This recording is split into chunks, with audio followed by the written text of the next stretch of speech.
నేను ఏమంటున్నాను మేడం అంటే మన మానవతా రాయ్ గారు మాట్లాడుతూ ఇందిరమ్మ ఇండ్లు ఇచ్చినాము, గృహజ్యోతి పథకం ఇచ్చినాము, రేషన్ కార్డులు ఇచ్చినాము, ఇంకా అన్ని 10 సంక్షేమ పథకాలు ఈ తెలంగాణలో ప్రజలకు అందిస్తున్నాము అని చెప్పారు కదా. నేనేమంటున్నానంటే వీళ్ళు ప్రజాపాలనలో 100 రోజులలో మేము 6 గ్యారంటీలను అమలు చేస్తామని చెప్పిర్రు. వీళ్ళు ఈ ఇందిరమ్మ ఇళ్లకు ఎంతమంది దరఖాస్తు చేసుకున్నారు, గృహజ్యోతికి ఎంతమంది దరఖాస్తు చేసుకున్నారు, రేషన్ కార్డులకు ఎంతమంది దరఖాస్తు చేసుకున్నారు, మీరు ఇచ్చినటువంటి అంటే మీరు ఎవరికైతే సంక్షేమ పథకాలు అందిస్తున్నారో దరఖాస్తు ఎంతమంది చేసుకున్నారు, మీరు ఎంతమందికి ఇచ్చిరో ఒక్కసారి అది కూడా చెప్తే బాగుంటది కదా. ఏదో తూతూ మంత్రం తుమ్మకాయ మంత్రం అన్నట్టు కొంతమందికి ఇచ్చి అంటే కాంగ్రెస్ పార్టీకి అనుకూలంగా ఉండేటువంటి వ్యక్తులకు, కాంగ్రెస్ పార్టీ జెండా మోసే వ్యక్తులకు మీ సంక్షేమ పథకాలు ఇచ్చి ఇవాళ మొత్తం మేమే చేస్తున్నాము, తెలంగాణను మొత్తం సస్యశ్యామలం చేస్తా ఉన్నాము అని చెప్పి చెప్పడం అనేది దుర్మార్గము.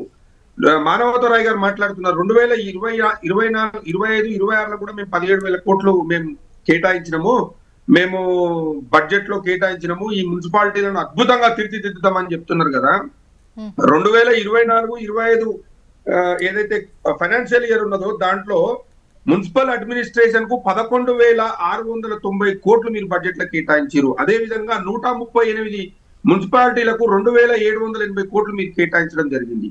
మొత్తం కలిపితే దాదాపు 14,472 కోట్లు మీరు కేటాయించారు. ఈ 14,472 కోట్లలో మీరు ఈ తెలంగాణలో ఉన్నటువంటి మున్సిపాలిటీలకు కానివ్వండి, మున్సిపల్ కార్పొరేషన్లకు కానివ్వండి ఎన్ని డబ్బులు విడుదల చేసిరు, ఏమేమి పనులు చేసిరు, మీరు ఒక శ్వేతపత్రం విడుదల చేయండి. దిలీప్ అన్న గారు అడిగినట్టు నేను కూడా అడుగుతా ఉన్నాను. మీరు ఈ 14,472 కోట్లకు సంబంధించి మీరు ఒక్కసారి ఏం పనులు చేసిరు, ఎన్ని నిధులు విడుదల చేసిరో మీరు ఒక్కసారి చెప్పండి. అదే విధంగా ఈ తెలంగాణలో 80 లక్షల మంది ఇవాళ ఇందిరమ్మ ఇళ్లకు దరఖాస్తు పెట్టుకున్నారు. మీరు ఇచ్చింది ఎంత అండి? 2 లక్షల మందికి ఇచ్చిరండి. 2 లక్షల మంది కేటాయించారు. అది కూడా వాళ్ళు మీరేం చెప్పారండి, ఒక 5 స్టేజ్లలో వాళ్ళకి డబ్బులు ఇస్తామని చెప్తా ఉన్నారు. ఇంకా వాళ్ళను ఆఫీసుల చుట్టూ, కార్యాలయాల చుట్టూ నరసింహారెడ్డి గారు అట్లంటే డబుల్ బెడ్రూమ్ ఇండ్లు కూడా 10 ఏళ్ల కాలంలో ఎన్ని అయినాయి, ఎన్ని ఇచ్చారు, అది ఎలా టర్న్ తీసుకుంది, ఆ మహాలక్ష్మి పథకంతో 3 లక్షలు ఎంతమందికి ఇచ్చారు, ఇవన్నీ కూడా అంటే ఇండ్ల కాన్సెప్ట్ గురించి వచ్చినప్పుడే ఈ క్వశ్చన్ వేస్తున్నా. మిగతా వాటిని వదిలేయండి, ఇండ్ల గురించి అంటున్నారు. సో ఆ డబుల్ బెడ్రూమ్ గురించి